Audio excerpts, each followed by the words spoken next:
In 2008, there was a major financial crisis, but governments acted quickly with bailouts and stimulus packages, which helped the economy recover. However, there's still a feeling that things aren't quite right. Many people are worried about the economy, job opportunities, and the high unemployment rate. This global financial crisis may have been fixed, but some believe it was just a symptom of a deeper problem. This all traces back to the Bretton Woods Conference in 1944, where a new financial system was established using the US dollar as the world's reserve currency, tied to gold at a fixed price. Nowadays, the financial system no longer operates on the gold standard, which was established after World War II. Back in the 1970s, countries, especially France, started exchanging their US dollars for gold due to concerns about the US spending more money than it had in gold reserves. This led President Nixon to suspend the convertibility of the dollar into gold temporarily, but this suspension has lasted for decades. After abandoning the gold standard, currencies became fiat currencies, meaning they're backed only by government promises, not by any physical commodity like gold. This shift has created a system where currencies' values are relative to each other, and governments can declare almost anything as money as long as people trust and accept it. However, the system has its drawbacks. Without a tangible backing like gold, currencies' values can fluctuate based on market perceptions and government policies. This situation has led to concerns about currency devaluation and the potential for economic instability, as countries may manipulate their currencies to gain trading advantages, creating a cycle reminiscent of a Ponzi scheme. Over time, legitimate investment schemes generate income by using invested money to build wealth steadily. However, a Ponzi scheme operates differently by promising high returns quickly. Instead of using the money to create wealth, a Ponzi scheme relies on continuously bringing in new investors to pay off earlier investors. These new investors are also promised significant returns, necessitating an even larger group of subsequent investors to sustain the scheme. The creators of the Ponzi scheme profit by skimming money from each round of investors, as the scheme itself does not generate any genuine wealth. Eventually, when there are no more new investors or a significant number of previous investors withdraw their funds simultaneously, the Ponzi scheme collapses. By this point, the scheme's orchestrators have taken substantial amounts of money, leaving investors with losses. In the absence of a gold standard, the US Treasury has been able to borrow and spend extensively. When the government needs funds, it borrows from the Federal Reserve, which then creates currency for the loan in exchange for government bonds. The bonds are sold at auctions to various entities, including foreign central banks and individuals, who view lending money to the US government as a low-risk investment. However, this cycle raises questions about how the government repays these loans and the interest on them. Investing in US government bonds becomes a part of the system, which some link to a giant Ponzi scheme.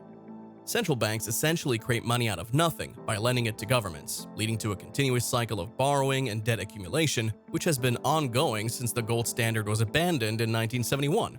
With each round of new and larger loans, it becomes evident that a vast portion of the world's investments are part of an enormous Ponzi scheme.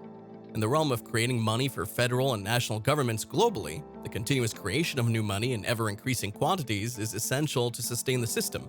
Without this constant influx of new loans, the entire scheme would collapse because these new loans are what fund the repayment of previous loans. This characteristic defines it as a classic Ponzi scheme. For the US economy to operate smoothly, it relies on borrowing increasing amounts of money from other countries. The more money these countries lend to the US today, the more they'll need to lend in the future to sustain the system. If these loans were to cease, the entire setup would crumble, and the debts would become unmanageable. In everyday life, inflation has significantly impacted purchasing power. Prices have risen sharply over time, leading to a decline in the standard of living for many. The cost of goods and services has surged, making it increasingly challenging for the average person to maintain their quality of life without resorting to borrowing beyond their means. Governments and central banks often justify inflation as a positive economic indicator, setting targets for acceptable inflation rates. However, the reality is that inflation acts as a hidden tax, eroding the value of money and reducing the purchasing power of individuals. Despite reports citing lower inflation rates, many people experience much higher inflation in their daily expenses, leading to a significant deterioration in their financial well-being. The core inflation rate targets a basic 2% threshold, which is somewhat inconsequential, while the headline inflation rate encompasses broader factors like energy prices and sudden tax increases. This leads to a skewed perception of the actual inflation rate, as various methods are employed to make it seem lower than it truly is. If the US government were to use the same consumer price index model as during President Carter's administration in the late 1970s, today's inflation rate would likely be around 9 or 10%. This reflects the significant debasement of the currency over time. Governments manipulate inflation rates for various reasons, including managing inflation-adjusted obligations such as social security payments. By keeping reported inflation rates low, governments can reduce their budget deficits and financial obligations. In the global economy, where currencies are evaluated relative to each other, countries can artificially devalue their currencies to enhance their industry's competitiveness. This practice often leads to the relocation of entire industrial sectors, causing economic upheavals in cities that heavily rely on these industries. The frustration among ordinary people is palpable as they face rising costs of living without a corresponding increase in income or job opportunities. Despite official claims of low inflation, individuals experience the tangible effects of inflation through higher prices for everyday goods and services. Protest movements and public demonstrations reflect this frustration, with people demanding accountability from financial institutions and governments. However, there's a paradox, as some simultaneously demand more welfare, medical benefits, and state control, unaware that these demands contribute to the economic challenges they protest against. The ongoing economic crisis feels different from past recessions because it signifies broader systemic issues rather than a typical cyclical downturn. It's seen as the culmination of a 40-year experiment with fiat currency, which is now revealing its failures not just in America, but globally. The excessive borrowing and accumulation of debt over the years have reached unsustainable levels, leading to deleveraging across society. Consumers are maxed out on credit, banks are more cautious about lending, and many individuals prioritize paying off existing debts over taking new ones, marking a significant shift in economic behavior and outlook. Living within one's means and being cautious about debt is a responsible approach, but it poses a significant threat to the global economy. The current system relies on continually issuing more substantial amounts of debt to sustain itself. Attempting to operate solely with the existing currency supply and paying off debts collapses the currency supply chain. Thus, the system requires constant expansion of the money supply to prevent an economic meltdown. Politicians often talk about fiscal responsibility and reducing debt, but doing so could lead to economic collapse. There's a perpetual cycle of kicking the can down the road, where immediate actions delay the inevitable consequences. However, this only postpones the underlying problems, making them more severe in the long run. The financial crisis of 2008 marked the beginning of the end for this Ponzi-like system. Governments intervened by bailing out institutions, printing money, and taking on massive debt burdens. While these measures provide short-term relief, they fail to address the root issues, leaving bad debts, insolvent banks, and a stagnant economy.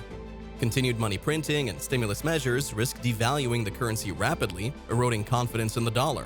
A currency crisis becomes increasingly likely as the consequences of excessive money printing unfold. This crisis could stem from various factors, such as a sudden loss of confidence, political shocks, or a failed treasury auction, leading to a cascade of events that result in a collapse of the system.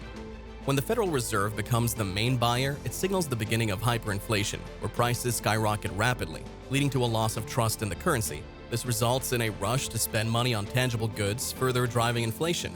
In everyday life, people may struggle to afford necessities, leading to economic pain, job losses, and property decay. The initial response of the Federal Reserve might be to print more money, worsening the inflation problem. This isn't just a U.S. issue. A collapse in the dollar could trigger a global crisis due to many countries holding U.S. bonds. The risk of hyperinflation affecting the world's reserve currency is unprecedented and could lead to severe economic problems globally. History shows that fiat currency systems eventually fail, and the world may need to transition to a currency backed by something tangible like gold to restore confidence. However, discussions about such a shift are scarce because those benefiting from the current system want to prolong the status quo. Gold and silver prices have been artificially suppressed to make them appear less attractive compared to national currencies. Governments have maintained a low gold price to bolster the dollar's status as the world's reserve currency, despite its mismanagement. Organizations like the Gold Antitrust Action Committee have tracked evidence of gold price manipulation over the years.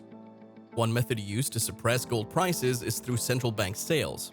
For instance, the Bank of England sold a significant portion of Britain's gold reserves at low prices, impacting other countries as well. Western central banks may also be lending gold to bullion banks, artificially inflating supply and keeping prices down. The competition between gold and fiat currencies is crucial, as gold limits government spending and inflation. While governments and Wall Street prefer fiat currency, individuals can protect themselves by investing in real assets like gold and silver. As the financial system faces challenges, understanding financial education and taking personal responsibility become vital for safeguarding wealth. The suppression of gold and silver prices, as discussed earlier, has far-reaching consequences that contribute to the struggles faced by economies worldwide, from Europe to the US to Africa. This manipulation of precious metal prices distorts the true value of currencies, leading to economic challenges and instability. As governments and central banks manipulate gold and silver prices to maintain the illusion of stability, they inadvertently sow the seeds of economic turmoil. The imbalance between real assets like gold and inflated fiat currencies creates a fragile foundation for economies susceptible to shocks and crises. If you enjoyed today's video, don't forget to hit that like button and subscribe to the channel for more videos like this. Also, don't forget to watch our video on the pros and cons of Brexit.